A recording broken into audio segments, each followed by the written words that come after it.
I guess I should start recording that. There we go. So pressures in and around the lungs.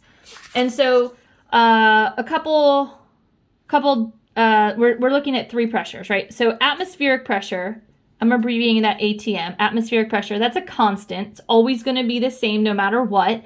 It fluctuates minimally depending on like rain and snow and like with weather systems. It fluctuates a little bit more depending on your altitude, like high altitude versus, sea level. So that it does change a little bit, which is why if you've ever traveled to the mountains, maybe you've noticed a difficulty breathing. But in general, atmospheric pressure, pretty much always a constant. Then we have intrapulmonary pressure. Intrapulmonary pressure. Intrapulmonary pressure is the pressure in the alveoli. Right? So this is the pressure that's actually in those little air sacs. Right? Intrapulmonary pressure. And then we have intrapleural pressure. Don't want to renew my thing. Intrapleural. Intrapleural pressure is the pressure in the pleural cavity. So remember, our lungs are in the thoracic cavity, and then within the thoracic cavity, you have your pericardium, right where our heart is, and then you have a right pleural cavity and a left pleural cavity. And the pleural cavity is surrounded by a double membrane, the serous membrane. So here we have a visceral pleura and a parietal pleura, right? And just like we saw before, the visceral pleura is going to be pretty much right on top of the surface of the lung. The parietal pleura is going to be on the outside. And then in between, we have pleural fluid to reduce friction. So the intrapleural pressure is the pressure in the pleural cavity surrounding the lung, right? So the lungs are in little lung bags called pleura, and the pleura, these lung bags, have a pressure to them, right? So we're going to just kind of make a little chart here like this. There we go. So first thing we're going to look at is the pressure maybe in between breaths. So in between breath cycles, what does the pressure look like here? So between breath cycles. So in general, at rest, nothing's moving, nothing's changing. Think of it like the cardiac cycle, right? You have that kind of pause between your systole, your atriosystole, and your ventricular systole. So that kind of rest. We're looking at that kind of rest period here before we start a new cycle. Our atmospheric pressure, always 760 millimeters of mercury. I'm leaving the units off. Actually, maybe I'll put units up here. Millimeters of mercury. You should always have units somewhere on your chart. So we're measuring pressures in millimeters of mercury. Atmospheric pressure is always 760.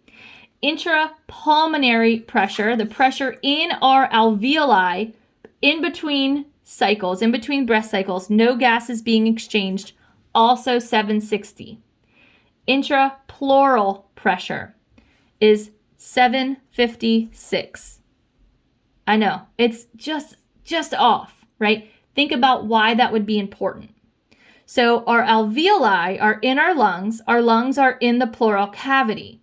We need our alveoli to be able to expand into that space. So if the pressure in the intrapleural cavity is higher than the intrapulmonary pressure, higher than the pressure inside the lungs, our lungs aren't going to be able to expand to let air in. So it's important that the intrapleural pressure is lower than the intrapulmonary pressure. So gas can come into our alveoli, and those alveoli can expand into the intrapleural space. If that doesn't make sense, just hang tight. Once we get through all of it, hopefully it'll make more sense. Okay, so that's the beginning pressures. Then we think about, okay, the beginning of our breath cycle is inspiration, right? The process of breathing in. It's called inspiration. This is inhaling. So inspiration and inhalation it's tomato. They mean the same thing, just bringing air in. Inspiration is a little more technical than inhalation. So 760 is always what our pressure is in the atmosphere. It's always 760. Our intrapulmonary pressure. I want to see if you can make a prediction. If we're breathing in and the atmospheric pressure 760, is the air in our lung or the pressure in our lungs going to be higher or lower than the pressure outside in the atmosphere? Lower. It's going to be lower, yes, because remember, things move from areas of high to low. Excellent. So here, it's just a smidge lower. It's 758, right? And then, again, because our alveoli are expanding into that interpleural space, the interpleural pressure has to be lower as well, 754, right? And this makes sense. Air is going to move in. Air movement, right? Volume is going up in this case. Remember, I'm going to write volume. Volume increases. As volume increases, pressure decreases, right? That's Boyle's law. That was the first thing we talked about, right? Boyle's law. As volume increases, pressure decreases. When pressure decreases, we're going to move some air, right? And that's what we see. Inhalation, exhalation. Boom, right there. Here it is. Inspiration. We change the pressure by changing the volume. Therefore, we're moving some air. Then we have a little pause in between inspiration and expiration. It's just the in-between in and X, right? In between air movement. I'm just abbreviating here. Again, 760 is always what our atmospheric pressure is. Our intrapulmonary pressure, the pressure in our alveoli, goes back to 760. No air movement, right? When we're talking no air movement, something has to be the same. And again, 754, because they have expanded into that space. At this time, our lungs are fully expanded. This is before the exhale, right? So our chest is kind of puffed up. Our thoracic cavity has expanded, right? Now we're going to exhale. So during expiration, not expiration like an expiration date on a carton of milk, expiration as in exhalation, right? Breathing out. Again, atmospheric pressure 760. Because we're pushing out now, our pressure inside our lungs in the alveoli is going to be higher than atmospheric pressure. So it goes to 762, just a little bit higher. A little bit goes a long way when we're talking about air movement. And then again, our intrapleural pressure goes back up to 758. And just like we saw before, there's going to be an inverse relationship between air movement and volume increase. Air is going to move out,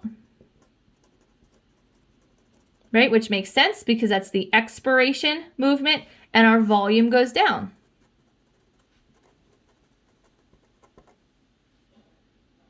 Right? There are a few respiratory muscles involved in this process.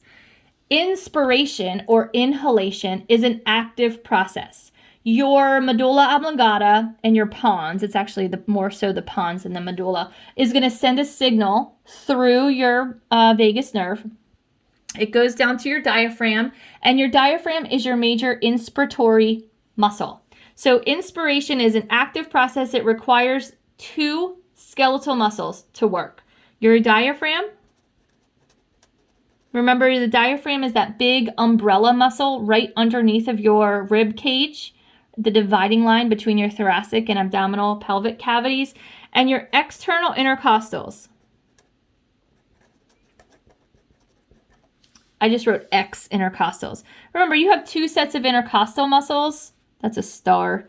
You have internal intercostals and external intercostals. Your external intercostals help with inhaling. Maybe the opposites will help you remember. During expiration, it's a passive process. Muscles do not have to, I can talk and spell at the same time, passive process. Muscles do not have to contract in order for exhalation to occur. It's a passive process. If you're forcefully exhaling, if you're blowing up a balloon or something like that, then yes, muscles will assist. But if you're just laying there or sitting there relaxing, there's no muscles active during expiration. It's just your diaphragm relaxing. Your diaphragm and your external intercostals, I should say. They relax. And when they relax, that's going to decrease the volume of your thoracic cavity, which increases the pressure, which pushes the air out. Right? So, boom. Atmospheric pressure compared to intrapulmonary pressure compared to interpleural pressure, just small movements is what makes the gas move. I will say, knowing 760 is important. Knowing the slight nuances between these numbers is not as important as understanding how they change, right? So I could give you a scenario and then ask you which way would air move, right? Or which part of the respiratory cycle would this be in given these pressures, right? So I could frame it like that.